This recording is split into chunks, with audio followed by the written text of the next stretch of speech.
If the whirring sounds of the wind turbine or the array of solar panels don't send a message that Lucky Clay's farm is a different type of farm, then what's in this greenhouse definitely will. In fact, the future of farming in a world where water is scarce might just be inside this building, tucked into the hills around Norwood. Water is still required for this farming operation, but what's happening here needs only about 1/10 of the water that is used to grow vegetables in the ground. That's because this farm is a closed system that recycles 99.5% of its water. This would be aquaponics, and what we're doing is we're incorporating hydroponics with aquaculture. So we're using the water that's recirculating through the fish system to propagate and to grow plants with.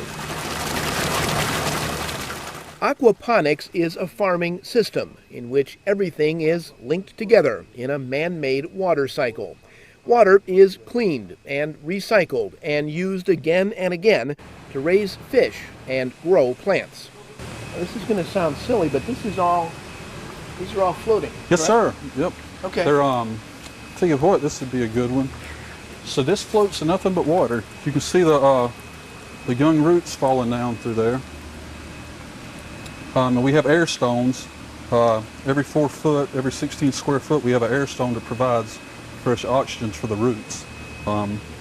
This is something that normally in terrestrial farming you don't get as much ambient oxygen in the soil as you would in our facility here.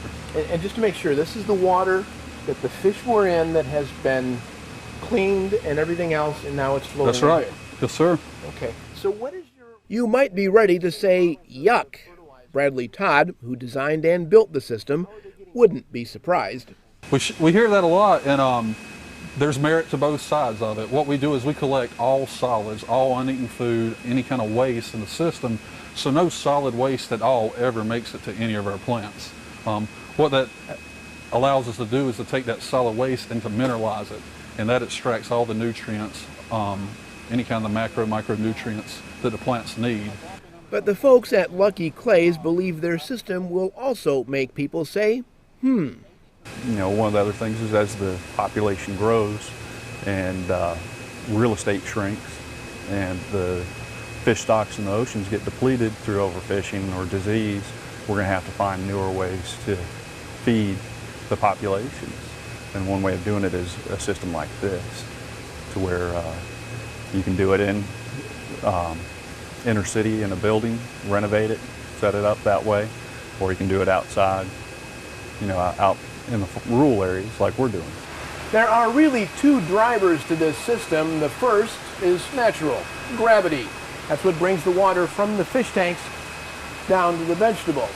The second driver, perhaps even more important, are the fish themselves, because it's the uneaten fish food and the fish waste that fertilizes the vegetables.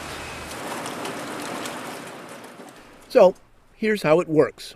The tilapia live the first few months of their life in another building before being brought to the main farming facility. And that is a what? This is a male tilapia. Yep, a Nile tilapia. The fish are fed several times a day. It takes about 1 year to raise tilapia to the roughly 2 pounds that restaurants are asking for. The water is constantly circulating, which allows the fish to swim and the system to keep the water moving. Our filtration system uses gravity. The specific gravity of fish waste and uneaten food is slightly more than water, so that causes any kind of waste to settle in the bottom. So clean water comes through into our biofilter. Our biofilter is composed of biomedia. In this case, it's called as K1 media. And it's kind of like little pieces of pasta noodle. And what this is it has an extreme amount of surface area for its size. The solid waste from the fish, as well as leftover fish food, is removed. All the while, 2 types of bacteria are allowed to grow on the filters. One type converts the ammonia that is left in the water from the fish waste into nitrites. The other bacterium turns the nitrites into nitrates, which is great fertilizer for plants. In short, the farm utilizes one of the basics of chemistry, the nitrogen cycle, to clean the water and grow vegetables.